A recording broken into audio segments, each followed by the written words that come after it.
I'm good. How are you, Tasha? Doing great. Hi, everybody. Hi, everyone. In Facebook land. And YouTube land. Hello, hello. Right. We are Tasha and Sharon, the accountability queens. And we're going to give people a few minutes to jump online here. And we have been accountability partners. I wanted to start off from the beginning for about 9 years. Correct, Tasha? That's right. 9 years. All right, because I get it wrong because it's been a long time. And what we do is we're each other's accountability partners. And what we do is we help others find their accountability partner and have a successful relationship as an accountability, right? So it's helped us a lot. Tasha, really quick, how has it helped? How has our relationship helped you? Recently. Here recently. So I'm embarking on a new schedule in my life, obviously, right? I went back to grad school and I'm already very busy. You always say I'm the busiest woman, on earth. But I've added one more thing. And so I had to adjust my schedule. And I think from an accountability standpoint, I appreciate you getting up with me at 6:30 in the morning to do workouts instead of 8 o'clock, morning time for studying and reading. And so from an accountability perspective, that was very helpful. I appreciate it. Oh, listen, it's helpful for me, right? And so I appreciate you because, I was in a car accident in May and I've not been able to work out. So having you just do those home workouts with me, whether we're walking or we're doing modified, because, we have been in CrossFit for quite a few years now. So we're used to kind of going hard in the paint. And so I appreciate you for just being like, all right, today we're going to go hard, but in a different way than what we're used to. So I appreciate it's funny, the workout that we did on Monday, when I looked at it, I was like, man, this round is going to take no 10 minutes. And boy, we did 3 rounds of that, and it was 10 minutes a round, and heart rate up, burn some good calories. Yeah, it was good. It was good, right? Yeah. Like we sweat, and we got that one from an online trainer, Jeanette Jenkins. Yeah. So we're here. When something looks simple, I know better. You see those like, oh, it's only 3 workouts and it's small numbers. Don't be fooled. Yeah. Don't be fooled.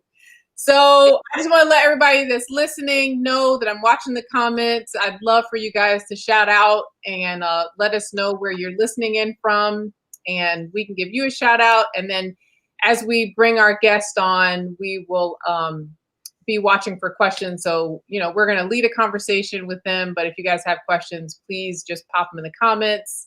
I see Auntie Yvonne is joining us. Good afternoon. Thank you for signing on. Hi there. North Carolina, right? Jersey. Oh, Jersey. Okay. Cool. I know my mom had a conflict today because we're doing a matinee. Typically, we're chatting at 6 o'clock. Right. We're messing with each other. But the beautiful thing is people can come back and see it and watch it on YouTube or on Facebook. But last night we got some very heartbreaking news, right? The actor Chadwick Boseman lost his life, lost his battle of cancer, colon cancer, after 4 years. Like, wow. And he was 43 years old, which, first of all, I remember when I was 20 thinking 43 was just so old, right? And now that I'm 25, I'm like, man, it's really not that old. But God rest his soul, right? That's how age happens, right? As you get older, you feel 20, but really you're 40, right? I was thinking when I heard it last night, my heart went out to his wife, right? And their family. But the other thing that struck me was that he's been struggling with this, and he's such a public figure, but he never went public about this. And I respect that, right? That you're able to keep something private. I feel like oftentimes that's really, you know, kind of like what family is about. Everybody, you don't have to put all your laundry out there for everybody to see, even if you are a public figure. And so, you know, I think we should continue to respect, you know, his family's privacy and just continue to pray for his wife and his family. Yeah. I thought about, man, what a life between the dash, right? We talk about your beginning and your end and the dash in the middle and what you did.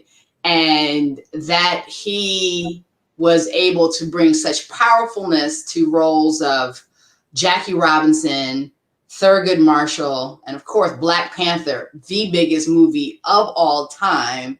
And he will go down like, so he will always be remembered, right? He will, that's the thing. He will always be remembered.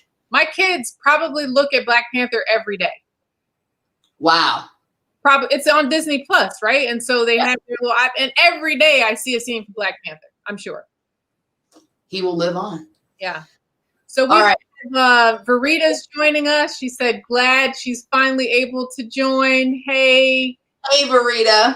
Keith is with us today. He was like, stay at age 25. And Auntie Yvonne says age is just a number. It's how you feel. Absolutely. Absolutely.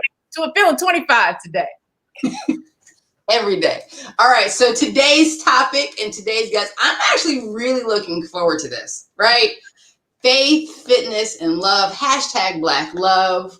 We're going to be talking to Will and Rachel in a few minutes. I got turned on to Will and Rachel through Tasha. As we both mentioned, we do CrossFit, not so much right now. Well, Tasha does. And Tasha would always be like, man, you got to see this guy in my box, which is a gym built on God's rock. You got to see him, these exercises, you got to see. And I'm like, well, I know what I'm doing in the gym. My pull-ups don't quite look the same way. They don't quite. And like, how many is he doing? Right.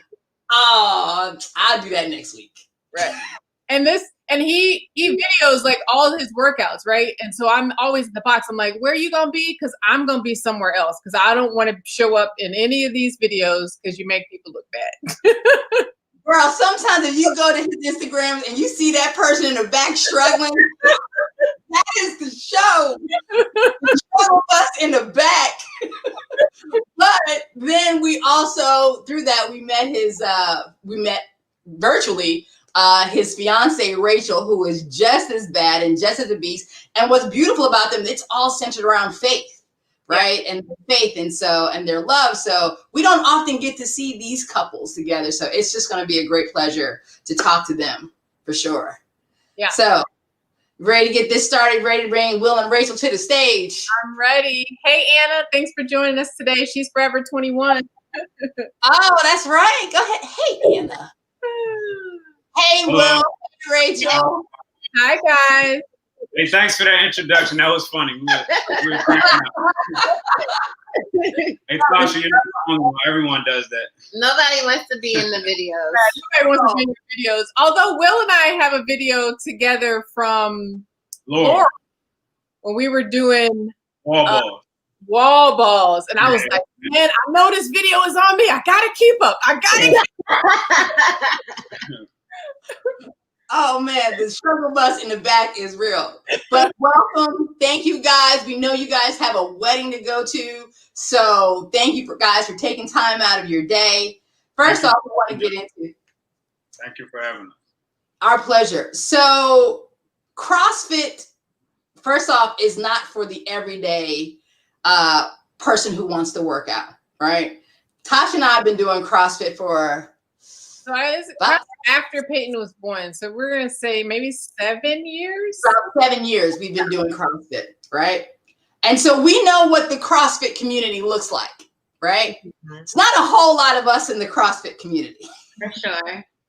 And now when we see a CrossFit couple, so tell us how you all got together. I mean, because now y'all are CrossFit couples who wear matching outfits, right? So how did you all find each other? Well, and you are today too. I feel like our matching outfits are how we bring a little bit of our culture and Black love to CrossFit. We wear matching outfits, but in CrossFit, they aren't really concerned with matching in general. So it's how we bring a little bit of our culture to where we work out. You want to start with how you started with CrossFit? He introduced me to CrossFit. I was a professional bodybuilder and did it for 3 years. It was really intense. I did 15 shows in 3 years. And if you're familiar with the sport, that's a whole lot of dieting. And after those 3 years, I wanted to take a break just for a year. And I was looking for another way to stay fit and be active without being so body conscious. And he stormed into my life and introduced me to CrossFit. So that's how I got into it.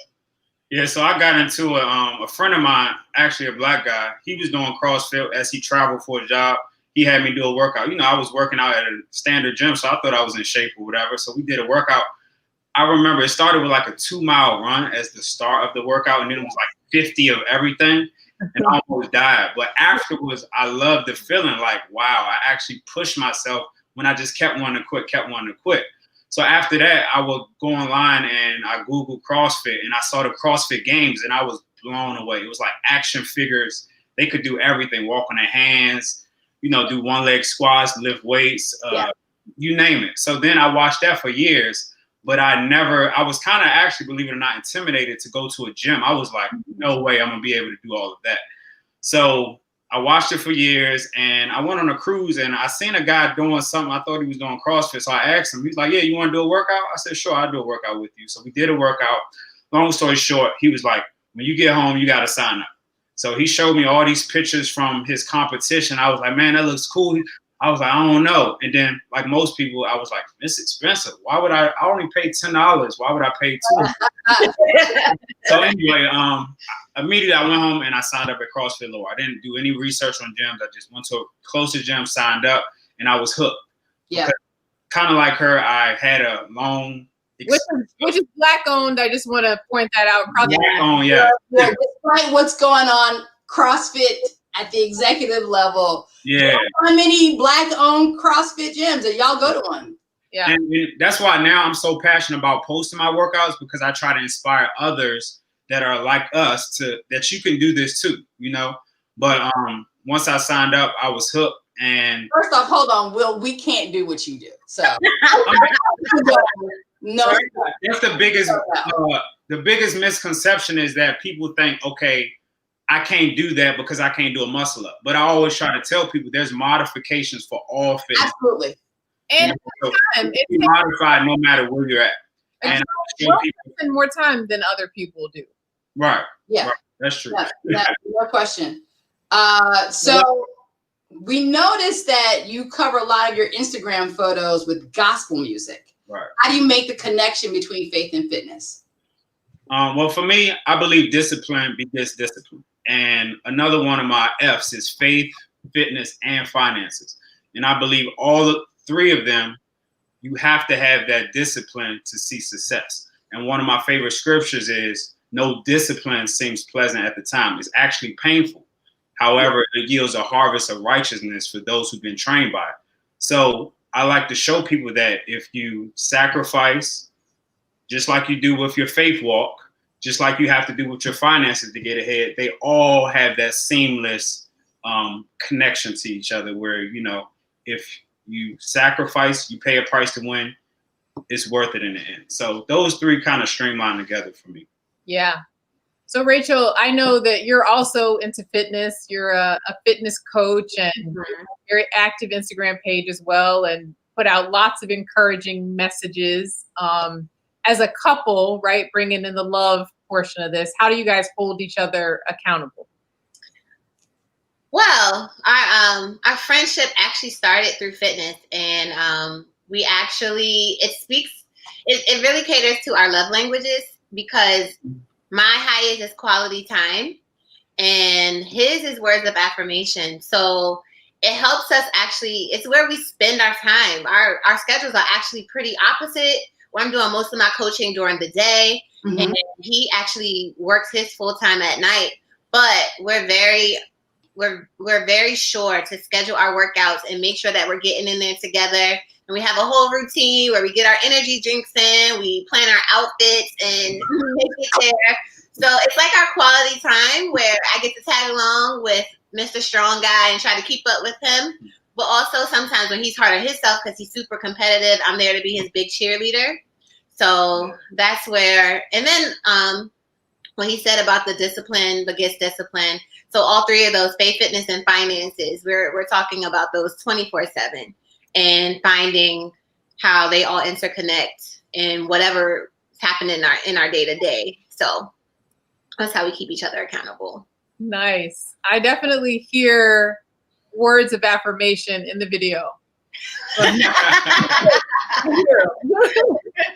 mean, believe it or not, I mean, most of the time I'm trying to help her with like, she always like, she's out of the dieting mindset from the bodybuilding. So I'm trying to hold her accountable with her food. And a lot of times, believe it or not, I don't feel like working out, but she's like, I know you love this. Come on. She's pushing me to go to the gym a lot of the time. So she always uplifts me. And the one thing I love about Rachel is she speaks my love language fluently. Like she's always encouraging me and uplifting me. Like, you can do it. This is what you need to do. And even when I'm down on myself, she always just uplifts me to make me want to be better. You know? Go, Rachel. Go.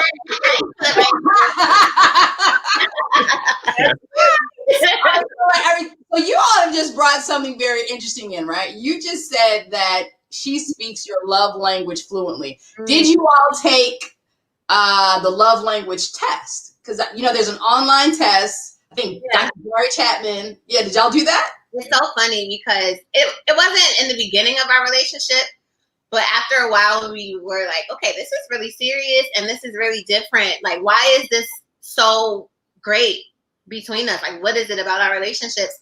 And that's when he would always tell me, like, whenever I was encouraging him, he would like stop in his track. Like, that is why I love you so much. You always know what to say. And I find that he goes out of his way with our schedules being so different. And it could be like an impromptu, let's go grab some food, or, hey, let's sit down and watch this YouTube video together. Or even like, you know, this is quality time that we're spending doing this interview right now. So we were like, you really, we speak each other's love language. And it was without actually taking the test. We did it unknowingly, and then we said what our love languages were, but then we took the test and you were like, oh, okay, so we really need to be on track. So now we do it formally, like, okay. So I can actually tell him, like, okay, I need some quality time. Or he could say, hey, you're a little spicy today. Let's spend some time. Or vice versa. And actually in my coaching program, the first 30 days is all about using our love languages to have fitness come from a place of love and building rather than a place of hate and change and thinking. So I actually have my ladies take, I call them the Fit Bays, and I have them take the love language test and find different things that they can do to feed themselves instead of using food as always the way to deal with stress. And that's before we get into learning how to track and learning how to use a scale. It's all about the self-love first so that we can set ourselves up powerfully. And then after the first 30 days, that's when we get into the nitty-gritty of the how-tos. Because if you don't first, it can come from a very negative space, which was why I was looking for a break from bodybuilding. Okay. So, yeah. Now you have, and everyone can see on the screen, we have you guys' Instagram handles, Built on God's Rock, and it's Rachel Ashley. Rachel, you are a fitness coach, a virtual fitness coach now, given the world that we're in. Yeah. Tell us about how you include accountability in your fitness training. Oh, it's huge. It's actually the number one pillar of the community that we're building. And when women come to me, they're like, I want a personal trainer. I'm always encouraging them to figure out some type of group situation, whether it's get your best friends or your family involved, or join our virtual community where there's other ladies on the same journey of self-love. Because some days it's easier to show up for someone else than it is yourself, especially I think as women. because we're so nurturing and so considerate that even on our worst day, if someone else needs us, we'll make it happen. Right. So with that, when it comes to your fitness community or joining a fitness community, another reason why we love CrossFit so much is not just you showing up by yourself at the gym. You have other friends that are there on the same journey. So that's the biggest piece of accountability. We also have them do what you guys do. And when you join my community, you get a accountability partner. So you're checking in. And then every Sunday, we actually do a check-in call where first things first, we celebrate our wins for the weeks. Nice. Then we may go over our topic, which may be self-love, which may be tracking macros, which may be self-care. And then at the end of it, we set our commitments that we're going to stick to throughout the week so that we can have more wins on our next call. So it's all about accountability. That is very much a lot of what Tasha and I do. Awesome. Right. Just, that programming is specific to fitness, right? Yes. We look at it in every area, other areas that people might be interested in growth. Yeah. That's awesome. Accountability means everything, because you need someone else that can hold you accountable. Because even when I know something, it's just like you always second guess yourself. You need a coach that's like in the maze. He's in a helicopter, you're in a maze, and he helps you navigate through. So that's why we believe coaching is so paramount. And everybody's like, tell me what to eat. It's not just me telling you what to eat. Just telling you how to be. How to navigate it yourself. How to see this as a sign. Okay, I should do this instead of this, based on how I feel. Not just what should I do? Because if I'm not there, then what do you do? But that's why when you can coach someone, that's why coaching is so important, because you teach them so they have the skills for themselves, and then they can keep themselves accountable awesomely. So that's what accountability is about in coaching. What thing do you do, Will? Right now I have actually, because of the pandemic, it kind of sprouted this. A lot of people were messaging me, asking me for workouts to do, because they always see me working out and posting workout. So I started a private Instagram page where I post daily strength and conditioning workouts similar to CrossFit, but it's mainly with body weight or odd objects. And it bloomed. Like, I posted it a few times and everybody was trying to sign up. It's just $5.99 a month, and you can sign up. You can message me through my Instagram page, and I can kind of give you a sample of what it looks like and show you how to get started. But I do that as well as write meal plans, and I do a little coaching. Will does a lot of coaching. Will coach a stranger at a stop sign. I want everybody. I've been coached by Will before. Will coach everyone in regular conversation. And I mean, we'll turn it to a coaching I want session. everybody to see the light. That's it. Because people always ask me, what do I do? How do I get like you? So I'm always, every conversation always goes there. So I'm always trying to help people any way I can. So I get messages every day. So I'm always mentoring people through phone or text, or try to do it in my posts. That way it's a global audience of people that can see it. Yeah. That's great. So, and you're doing it without weight, Will? Like, people can use just things around their house? Is that how you're doing it? Just body weight, Yeah. but I'm trying to get them to incorporate odd objects, whether it's like a loaded backpack or a case of water or Okay. 2 detergent jugs, But I try to make it very challenging, because people think they can't get a good workout without weights. A lot of people think that, but Or without a gym. or without a gym. Some people can't fathom that you could get an incredible workout in right at home.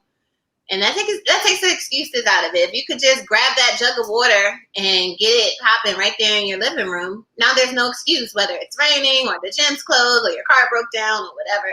Right. And one more thing, I know you guys wanted to chime in. I actually have all of them. I put in every post, every message.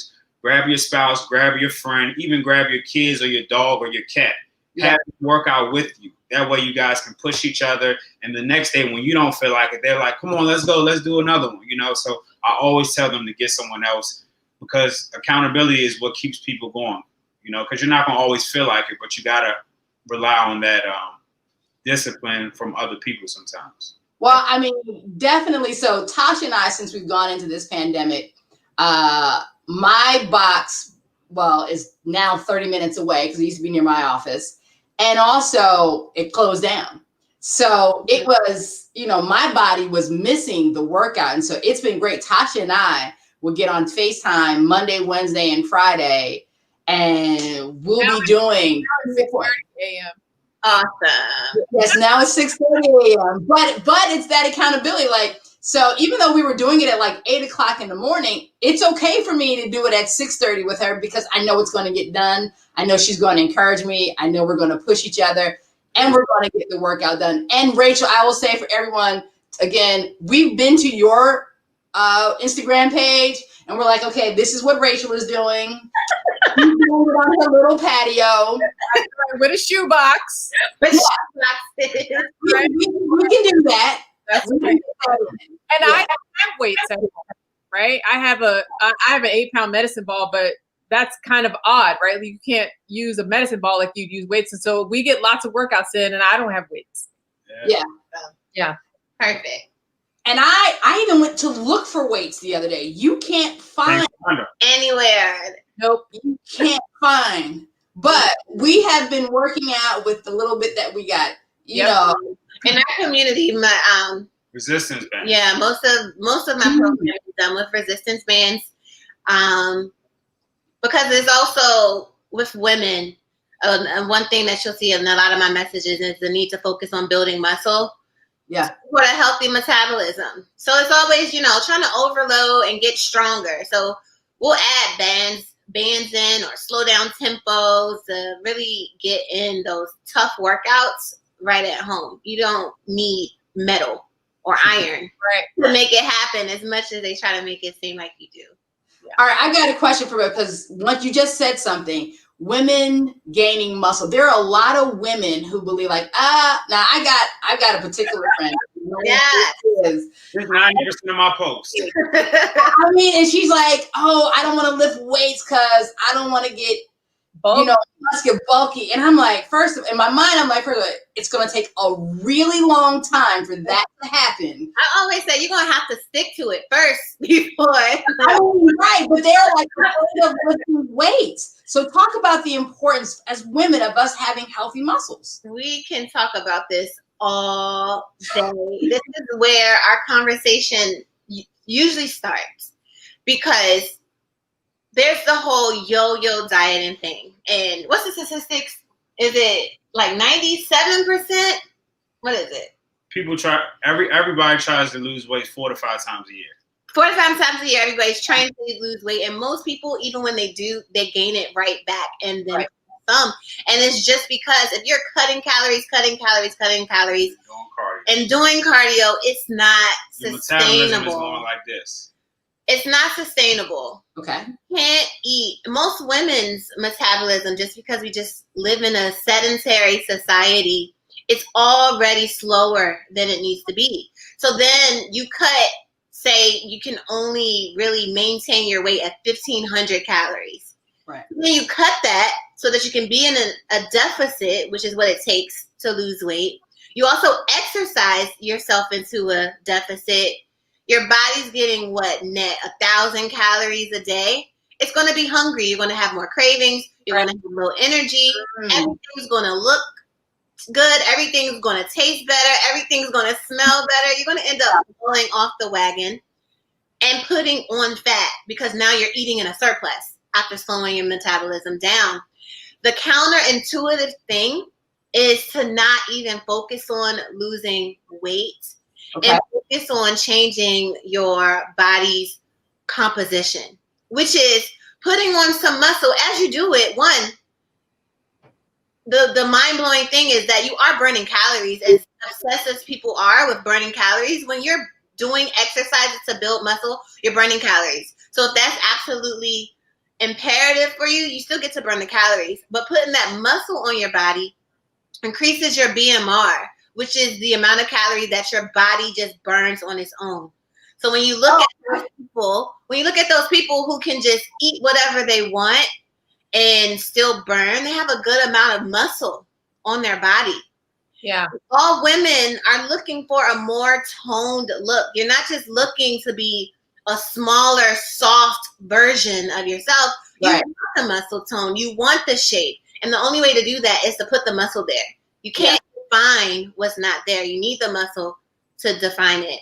And then also the healthy metabolism. As you get older, your body's metabolism naturally slows. Right. And if you can put the muscle there, you can create a space where you'll be able to eat a little bit more and maintain your weight. Look at her shoulders. So it's Listen, I'm covering my shoulder up. we love the show. This, you know, I was all proud, man. On this topic for like 24 hours straight without pausing. And in our community, I almost make it, it's not even necessary when you're checking in with me as a coach to give me your weight, because I honestly don't care. So many women will realize like, hey, I can lose inches and dress sizes and have this little shape, and maybe the scale might move 5-6 pounds. Okay. It's not as sexy. It doesn't sound as good as I lost 20 pounds in 6 weeks. Right. But when your clothes are fitting better, Yes. you're finding that you can step out with your friends and the scale not matter, or you not set back on the scale the next morning. That's way more rewarding than I ate salads to get down to this weight, and now I'm kind of miserable and I'm scared to eat out. If I do eat out, it seems like the weight comes right back if I have one little cheat meal. It's a lot more sustainable of a lifestyle. Yeah. I have a pair of jeans, right? And that was always my goal, my pre-pregnancy jeans. I was like, I will feel great if I can get back into these jeans. And so it wasn't about how much, for me, it wasn't a scale. I didn't even have a scale for a long time. Remember, Sharon? Awesome. Yeah. Yeah, I was like, I'm just trying to get back in my jeans. So every couple weeks or so, I'd shimmy them jeans up, and I'm like, we're not there yet. We're going to sit down and Yeah, we call those non-scale victories. Like the scale doesn't tell me anything. And I always tell my clients, especially if your scale only tells you your weight, it's not supposed to measure people. Use it to measure your luggage, but not yourself. We need to know your muscle mass. We need to know your body fat percentage, where that's changing, your water levels, if you're dehydrated, if you're holding on to water, all of those things, the way your clothes fit, how you're feeling, your aches and your muscles and your posture, all of these things are way more significant than just knowing how much weight you lost. So I got, when Tasha and I talk about this all the time, because I have a friend who calls me a health nut, right?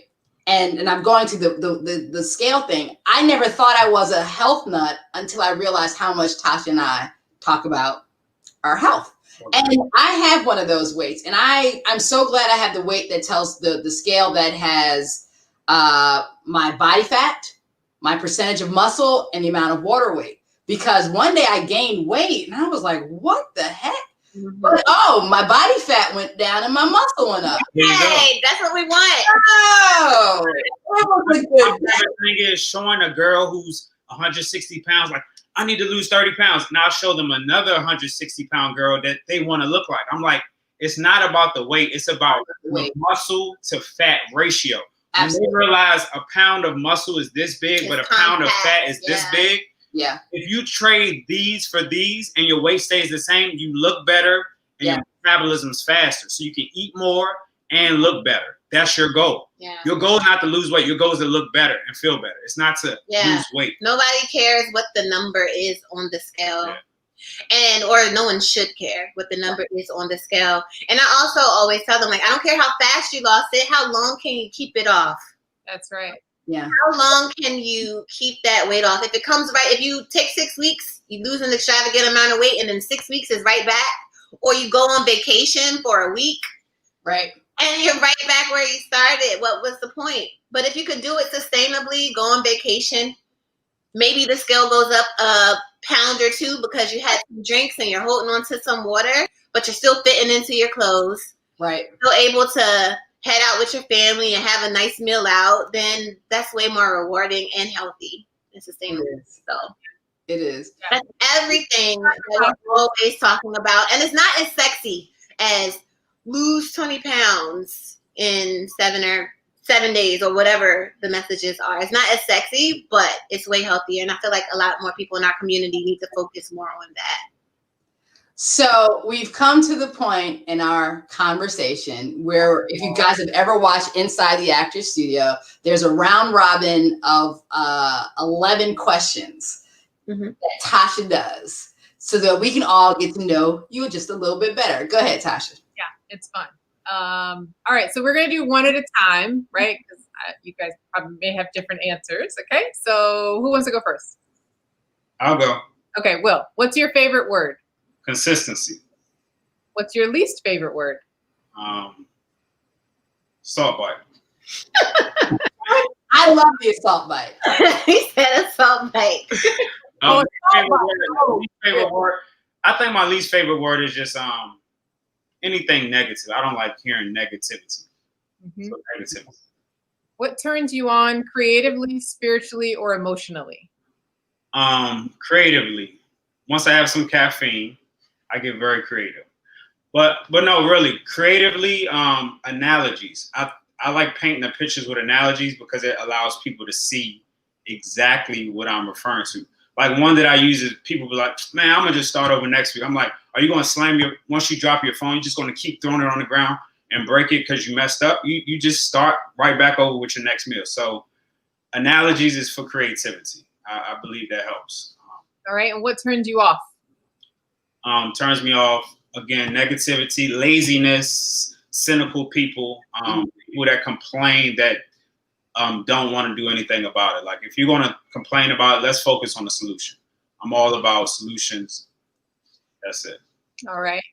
And what's your favorite curse word? He doesn't curse at all, like at all. No salt bite. That'll make me curse. If you guys don't know what an assault bike is, that's probably my least favorite word too. What sound or noise do you love? What did they say? The best part of waking up? I don't know. Noise I like. I always like to be listening to something, but like I don't know, maybe the sound of my energy drink opening up because I know I'm about to get a breath of fresh air. What sound or noise do you hate? Oh man, so I'm a rail supervisor at Metro. So like when there's chatter on the radio, it's just constant chatter, and you actually have to listen because you have to know when they're calling you. But it's just constant chatter, and sometimes it's just too much. It's like, and she hates it when she's trying to talk to me. That's all you hear is chatter. So probably that. I can't think of anything else other than that right now. It was on my mind last night when I was at work, so that's fresh on my mind. What profession other than your own would you like to attempt? I would love to be a holistic practitioner. I feel like a lot of doctors put the Band-Aid on things, and I like to get to the root cause of the problem. Yeah. Especially when clients ask me questions about, oh, well, the doctor said I need to get surgery. You don't need surgery. You just need to improve your movement quality, correct your imbalances. You need to, whatever the case may be, I like to find out the solution. Change your diet. Yeah, whatever the case may be. And I feel like too many doctors put the Band-Aid on things or want to give medicine or surgery instead of really finding out. So I would love to be able to, I self-teach myself that a lot. So I try to help people with it, but I would love to do that like all day long. Because again, back to allowing people to see the light bulb, like, oh, I didn't realize this can help me fix this. Mm-hmm. So, all right. What profession would you not like to do? Probably like a garbage truck driver. I mean, speaking of driving, I actually had my CDL. That's how I got eventually into my career now as a rail supervisor for Metro. I used to drive the trains. Before that, I drove the bus. Before that, I drove tractor trailers and dump trucks. So at this point, I don't think I ever want to drive all day long. Some people say driving is therapeutic. But when you have to do it for 8, 10, 12, 14 hours all day, you start to just hate driving. You hate cars. You just hate everything about being behind a vehicle. And it's not a fun place to be all day, sitting cranked up driving. So probably a garbage truck driver. Okay. Who or what holds you accountable? Rachel. Definitely her, but more importantly, my clients or people that look up to me in health and fitness, because I like to lead by example. And, you know, I actually, believe it or not, people always ask me, like, how do you just always be on point? And I'm like, number one, I'm not always on point, but I thrive off the discipline. When I'm around people that look up to me, I'm not going to be eating cookies with you. because you're looking up to me, so I'm not going to be Right. just like you in that moment. So a lot of times my weak moments are with her behind closed doors, but that's another story. But mainly my clients, they push me to stay on track because I know they're looking up to me for, that guidance. Cool. And then the last one is, if you believe in heaven, which I know you do, what would you like to hear God say when you arrive at the pearly gates? Well done, my good and faithful servant. Yes. Yes. I mean, definitely everybody wants to hear that.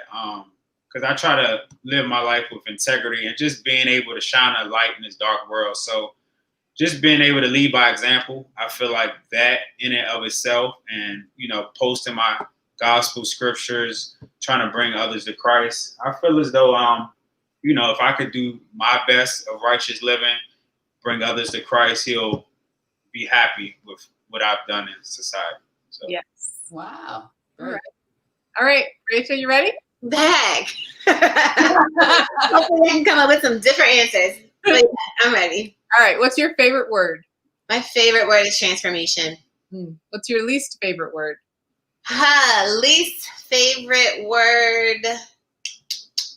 When he tells me no, I don't like it. Oh my goodness. She will whine and whine and whine. Probably no, or I think that's it. Okay. Yeah. What turns you on creatively, spiritually, or emotionally?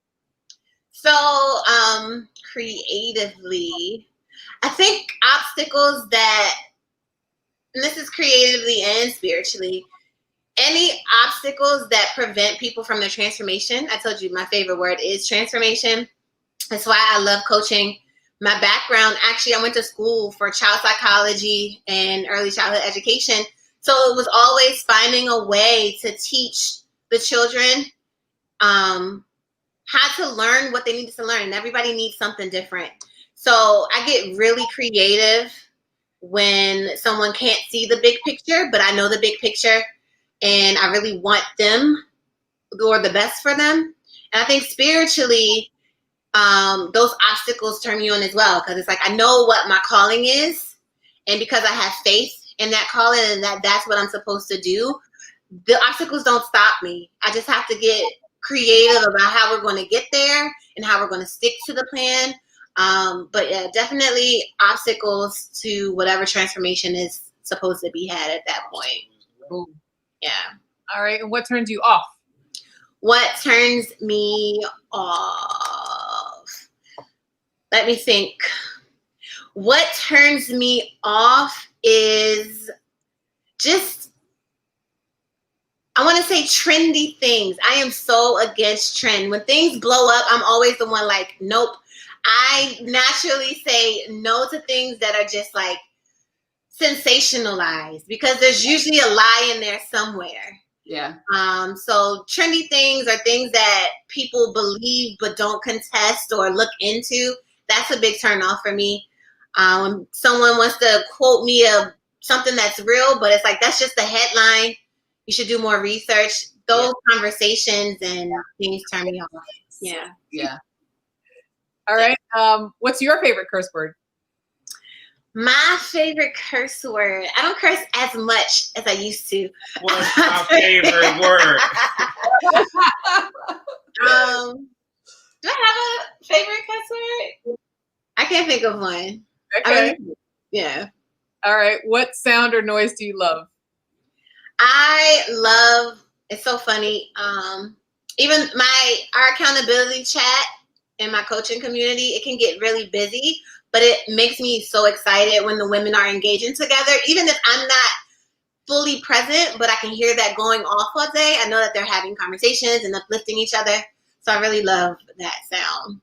Oh, great. And what sound or noise do you hate? I hate a lot of noise. It's so funny. I cannot stand noise. And I think it comes from years of working with children in a classroom. And then also working in a big box gym with that stretch company where the music was always pumping. It was always very loud. He's the opposite. He always has to have some type of music playing or a podcast going. And for me, I need silence. Like he just had the wash machine and the dryer and we were on the call, and I can't do overstimulation. So You're people. You are my people. Yeah, any noise. What profession She other will turn the air off because it's too loud. I can't. Like interference. I can't do it. Yeah. all right, what profession other than your own would you like to attempt? So I really wish that I took some time before I got my degree. I would love to be like a doctor of physical therapy for kind of the same reason he wants to do like holistic healing is because, again, a lot of people, they'll just have a pain and they're just like, oh, I can't work out because of this pain, Oh or my goodness. I have to, they'll just grab a cane or change their shoes, but never actually address the issue. And I really wish that I, as a profession, could help people get more range of motion and just have a better quality of life inside of the body that they're in. Mm-hmm. Good. Okay. All right, what profession would you not like to do? I cannot do a desk job. I'm so bad at just looking at screens and sitting still. So anything that would keep me stuck in a chair 8 hours a day would not work for me. Yeah. All right, who or what holds you accountable?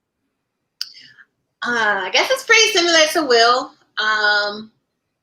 He is a big accountability piece for me. I'd be honored. Yeah. All the way over there. I'm really busy, so he's very good at holding me accountable. Always wanted to. Let me tell you. Twice this week, we worked out for 2 hours. She came home and refused to eat. I'm like, if you don't eat, she will just go to bed. And I'm like, no, you need to eat. Yeah. Yeah. So he holds me accountable. Always wanted to be an example, again, because there's so many misnomers that are popular. And so if I'm preaching the opposite of what's popular, I want to be an example, so people can look and see, like, I don't just say these things, like, this is what works. And then also just my faith. Like I said, I know what my calling is, and just sometimes remembering that. And then another thing that's happened a lot with the quarantine is I do have a couple of different virtual groups. So I love that you ladies are accountability partners. I didn't formally start having accountability partners really until the quarantine, where now I actually have weekly calls and a book club where I stay accountable to my goals outside of fitness. Good. That's great. Cool. Yeah. I was going to make a comment, but that's not my place. If you believe in heaven, what would you like to hear God say when you arrive at the pearly gates? I would like God to have noticed how outstanding I was and how I really tried not to go with the trend and how I tried to be an answer seeker and really share those things. So I would like him to see that I was outstanding and non-conformant. So nice. To the not world. Conform to the world. Yeah. I have really enjoyed this conversation. I have too. There's so Too. many other conversations that we can have, and I hope that we do have them. Yes. Our time is short for today, and so I just wanted to say thank you guys for taking out time out of your busy schedules to sit down and chat with us. And thank you so much for considering us. Yeah, you're so stinking cute. Hey, let me know if you ever want to do it again. I can talk about this stuff all day long. Listen, you will see the accountability queens liking your videos all the time. We'll let you know if we do one of them, because we do do a lot. We do. Yeah. And so, congratulations on your engagement. Again. Yes. Thank you. Yes. Thank you so much for having us.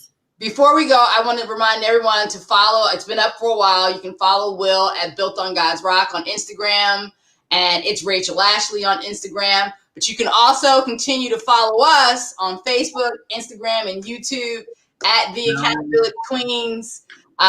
We're here to help you get the life you're trying to have, right? Life by design. That's what we're here for as well. Thank you, everyone, for joining. Tasha, do we have any questions before I jump off? We don't have any other questions. We had people say, "Good job."